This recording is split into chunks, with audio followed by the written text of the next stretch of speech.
Dear learners, what's going on, everyone? I guess you all are fit, fine, and healthy. I am also keeping well by the grace of Almighty.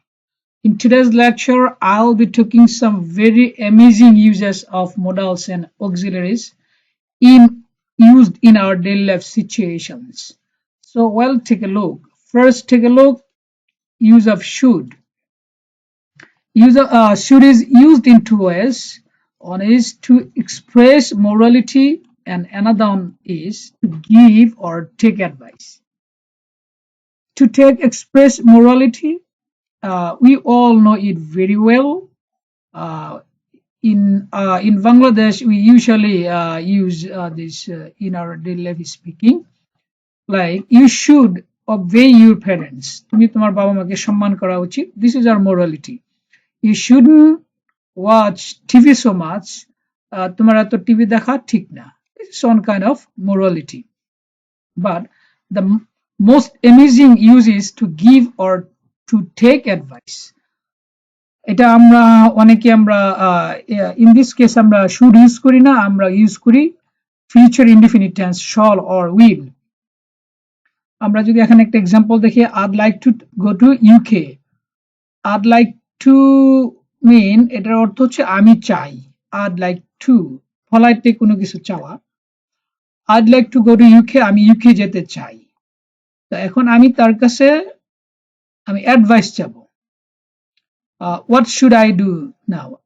আমি এখন কি করব? But আমরা এটার অর্থ করে দেখি আমার কি করা উচিত. আসলে এটা হবে না, এটা হবে আমি এখন কি করব। এখানে পরামর্শ চাওয়া হয়েছে, এক্ষেত্রে আবার হবে না হোয়াট উইল আই ডু, এটাও হবে না, এখানে হবে হোয়াট শুড আই ডু, কারণ পরামর্শ নেওয়ার জন্য হোয়াট শুড ইউজ করা হয়। তাহলে যেহেতু এখন আমি পরামর্শ চেয়েছি, কাজে আমাকে এখন পরামর্শ দিবে, পরামর্শ দেওয়ার জন্য শুড ইউজ করা হয়। ইউ শুড টেক আইএলস, তুমি আইএলস পরীক্ষা দাও, এখানে পরামর্শ দেওয়া হয়েছে। ইউ উইল টেক আইএলস হবে না, ইউ শুড টেক আইএলস। আর এখানে এই টেবিলটার মধ্যে আমরা অ্যাক্টিভ ভয়েস এবং প্যাসিভ ভয়েসের একটা প্র্যাকটিক্যাল ইউজ দেখে নেই। হি শুড পানিশ, তার শাস্তি দেওয়া উচিত। অ্যাক্টিভে আমি আগের ভিডিওগুলোতে আলোচনা করেছি, অ্যাক্টিভে সাবজেক্ট নিজে কাজ করে, হি শুড পানিশ, সে নিজে, তার নিজে শাস্তি দেওয়া উচিত। আর প্যাসিভে হবে হি শুড বি পানিশ, তাকে শাস্তি দেওয়া উচিত। আমরা জানি এখানে আগের ভিডিওতে আলোচনা করেছি, হি যেভাবে আছে এখানে বসে গেল, শুড যেভাবে আছে সেটাও বসানো হলো। আমরা জানি অ্যাক্টিভে প্রেজেন্ট ফর্ম এখানে, আর প্যাসিভে এটা যে টেন্সে সবসময় ভার্বের পাস্ট পার্টিসিপল হয়, তাহলে হি শুড পানিশ। কিন্তু শুডের পরে কখনোই ভার্বের পাস্ট পার্টিসিপল হয় না, সবসময় ভার্বের প্রেজেন্ট ফর্ম হয়। যেহেতু এখানে আমরা প্যাসিভে পাস্ট পার্টিসিপল বসাতে হয়েছে, যার জন্য আমাদেরকে এখানে একটা বি বসাতে হবে। এখন আমরা আরেকটা অ্যামেজিং ইউজ আমরা দেখি এখানে, have to or had to. এটা হচ্ছে নেসেসিটি অর অব্লিগেশন বোঝানোর জন্য। Then he has to go to class, তাকে ক্লাসে যেতে হবে। আর এটাকে যদি আমি নেগেটিভ করি, তাহলে এখানে অক্সিলিয়ারি ভার্ব নেই, এটা হলো বেসিক্যালি এটা অক্সিলিয়ারি ভার্ব না, এটা হচ্ছে মডেল। সো এখানে অক্সিলিয়ারি ভার্ব নেই বলে আমাকে এখানে ডু আনতে হবে। আর do third person singular number বলে এখানে ডাজ হবে, আর এখানে এটা বেস ফর্ম হবে, he doesn't have to go to class, তাকে ক্লাসে যেতে হবে না। আর হ্যাভ টু এর পাস্ট ফর্ম হচ্ছে had to, he had to go to class, তাকে ক্লাসে যেতে ছিল, he didn't have to go to class, তাকে ক্লাসে যেতে হয়নি।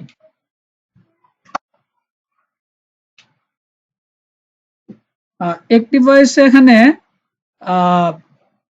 অ্যাক্টিভ আমরা প্যাসিভ দেখিনি, দে হ্যাভ টু গিভ, তারা নিজে দিতে হবে, নিজে দিবে। আর এখানে নেগেটিভ করলে হবে they don't have to give, তারা দিতে হবে না। আর প্যাসিভে যদি আমরা এটা করি, they have to be given, তাদেরকে দিতে হবে। এখানে হ্যাভ টু এর পরে একটা, আমরা জানি প্যাসিভে সবসময় ভার্বের পাস্ট পার্টিসিপল বসে, আমি বসালাম ভার্বের পাস্ট পার্টিসিপল, কিন্তু টু এর পরে কখনোই ভার্বের পাস্ট পার্টিসিপল বসে না, এই জন্য আমরা মাঝখানে একটা বি বসিয়ে দিলাম, বি এর পরে পাস্ট পার্টিসিপল বসে। তাহলে they have to be given, তাদেরকে দিতে হবে, they don't have to be given, তাদেরকে দিতে হবে না। এখানে সাম মোর এক্সাম্পল আমি দিয়েছি, you don't have to think over the matter, তোমাকে নিয়ে ভাবতে হবে না। The book has to be bought, বইটি কিনতে হবে। He has to be arrested, তাকে গ্রেফতার করতে হবে। এটা প্যাসিভ ভয়েস, এটা প্যাসিভ ভয়েস, এটা হলো অ্যাক্টিভ ভয়েস। আরো একটা ভেরি অ্যামেজিং একটা ইউজ দেখি, যে ইউজ টু। ইউজ টুটা খুব একটা ইম্পর্টেন্ট একটা মডাল, এবং আমাদের ডেইলি লাইফ সিচুয়েশনে এটা ইউজ হয়। এটা হচ্ছে কোনো যদি অভ্যাসগত কাজ বোঝানো হয়, যেমন I use to wake up early, আমি সকালে ঘুম থেকে উঠতাম কিন্তু এখন উঠি না। এটা দ্বারা বোঝায় যে আমি ঘুম থেকে আগে উঠতাম কিন্তু এখন উঠি না। I didn't use two wake up early, এখন আপটা মিসিং, এখন আপ হবে। আমি সকালে ঘুম থেকে উঠতাম না বাট এখন উঠি। প্যাসিভ যদি আমরা এটাকে করি, হি ইউজ টু গিভ, সে দিত। He didn't use to give, সে দিত না। He use to be given, তাকে দেওয়া হতো। He didn't use to be given, তাকে দেওয়া হতো না, কিন্তু এখন দেওয়া হয়, কিন্তু এখন এটা দেওয়া হয়।